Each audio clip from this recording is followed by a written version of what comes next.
So where did this kind of report come about? What was your kind of thinking behind starting this? Okay, well, basically, as I say, it was to find out, to see if we could shed some light on what we didn't know. Certainly, I've been involved in the Trustmark scheme that we've been involved with, and because I've been more engaged with Trustmark, I can see the value of it. I can see the value of it certainly to customers, to clients, because Trustmark is genuinely quite robust in terms of what it expects of contractors, what it expects of the scheme operator, if you like, the framework provider, and there is a genuine level of protection for the client there with the Trustmark scheme. And so obviously that kind of contractor competence thing falls into that. And where it come from was, well, basically, there's not an awful lot of information available about contractor competence. Certainly in our sector, we don't routinely gather this kind of information. And I guess it's local authorities do gather it, but it's how it's gathered, if it's structured in any way, if they act upon it in any way. And so we can't, well, you struck upon the idea of saying, okay, well, let's have a look at complaints that have gone to the local government ombudsman and see if we can extract of those complaints, see if we can extract those complaints that have stated that contractor competence was an issue. And so I have to say, so you're talking about a subset of data here, because you're looking at a complaint that initially started life with a client complaining to their local authority. It's not been resolved after going through the internal complaints procedure, and it's been escalated to the LGO. And that LGO has made a judgment on that case, and we've then had to take a subset of all those cases, whether they were upheld or not. We looked at all of them where contractor competence has been stated as an issue within the complaint. Now, the first thing that came up, I guess, that struck me about it is the fact that of the cases that we looked at, and we took a 24-month period, and it is a relatively small sample. So despite the fact that we're looking at a 2-year sample, I think we pulled it down to, if my memory serves me rightly, about 27 cases. Yeah, I think, yeah, 27. That's it. Yeah. So, it's a very small sample. So we've got to be cautious about what this shows. But firstly, in those 27 cases, contractor competence was stated as an issue. But in none of those cases was it the only issue. It was always in combination with other things. So contractor competence was an issue, but there were other issues as well that weren't necessarily related to the contractor. So what do you think those main other issues were from the ones you Well, basically, the one that comes up all the time was poor communication and poor record keeping. And in many cases, that's on behalf of the local authority. And in some cases, the LGO who was making the decision was actually quite explicit about the quality of record keeping at local authority level. The fact that clients seeking information weren't always easily able to get it. They were often given incorrect information. Contractors were often given incorrect information. So we had an issue in one particular case where it was stated that contractor competence was an issue. And it transpired that it was really, the contractor had done exactly what the specification had asked. It's just that the specification was incorrect. Right. Yeah. So and it's difficult for the client to differentiate between those things, really. The other thing that came up, of course, is when a contractor asks for something else to be done. So you've got a specification for an adaptation funded by DFG, and the DFG will fund those adaptations in the specification. It's quite reasonable for a client to say, okay, that's all very well, but you know what? I'd really like something else in addition to this. And it'll be privately funded. But that element is often sits slightly apart from the wider specification. Yeah. and there may not be the same level of oversight on it, I guess, really. And it was quite common for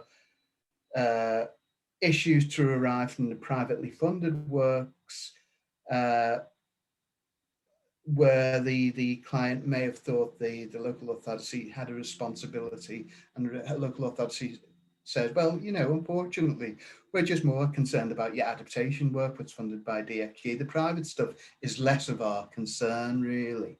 So that came up a few times, actually, because there were a few cases where clients had requested something very specific outside of the specification and Yeah. sitting separately from the spec.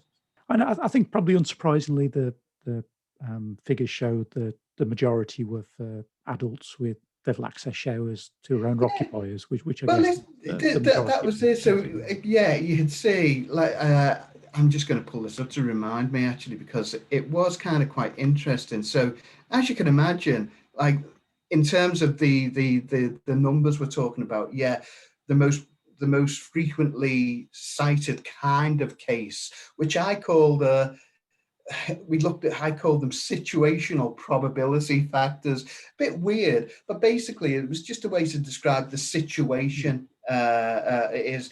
And so you're talking about an adult adaptation for an owner occupier to fit a level access shower. That situation generated the larger amount of complaints in this sample. But add extensions to that mix, Yeah, and I suppose, yeah, looking at the number of extensions that are done compared to the number of complaints, that seemed to be a particular issue. yeah, Yeah. absolutely. So yeah, and you know, you can say, okay, level access showers for adult owner occupiers.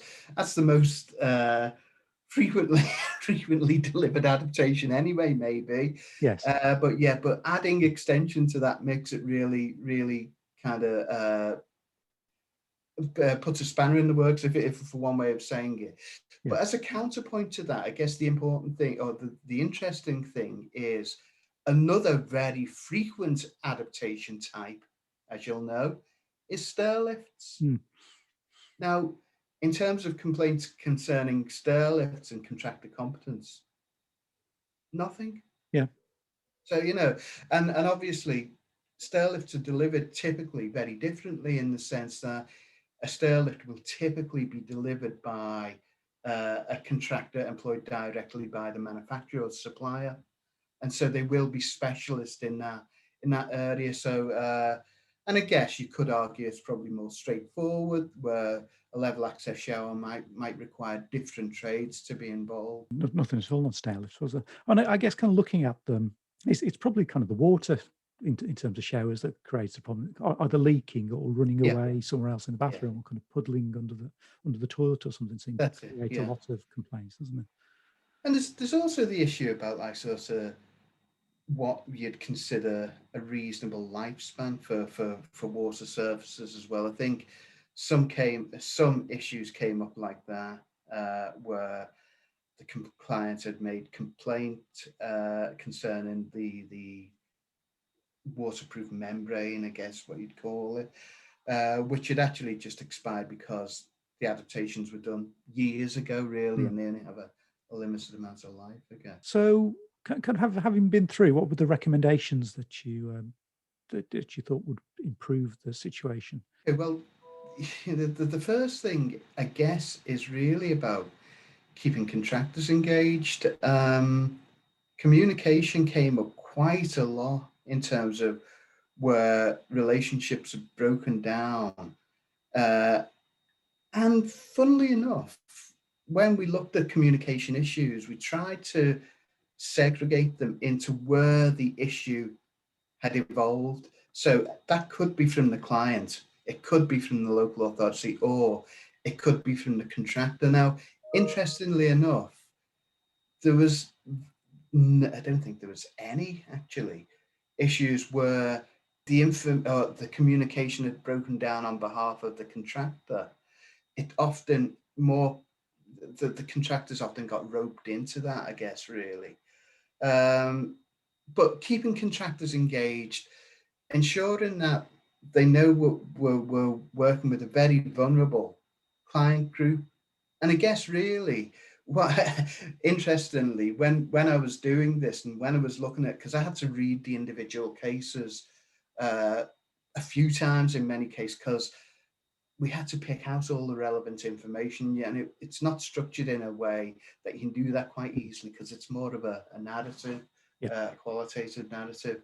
But what struck me about it is how it compared to the work that we've done on customer journey mapping, because looking at some of the clients, they fitted into the personas that we'd already looked at. And so you can say, okay, this client is definitely persona A.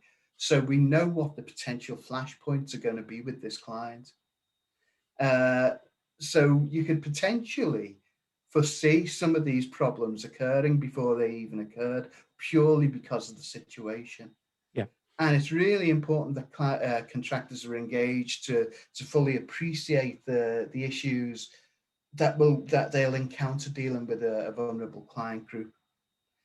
And there was issues about monitoring. This came up a number of times where the LGO seemed to feel that the local authority hadn't monitored works in progress quite as frequently as they might. Now, again, this is all subjective, really, but it's how monitoring, because monitoring needs to happen, but it's how it's presented, I guess. Is it presented as a way of that the local authority is checking on the contractor, or is it presented as a way of the local authority supporting the contractor to ensure that they actually deliver the work to specification on time and supporting them in that way? The other thing is I'd recommend is always around safe trader schemes. And we're going to obviously recommend Trustmark purely because it's the only safe trader scheme with government endorsed standards. It's really rigorous.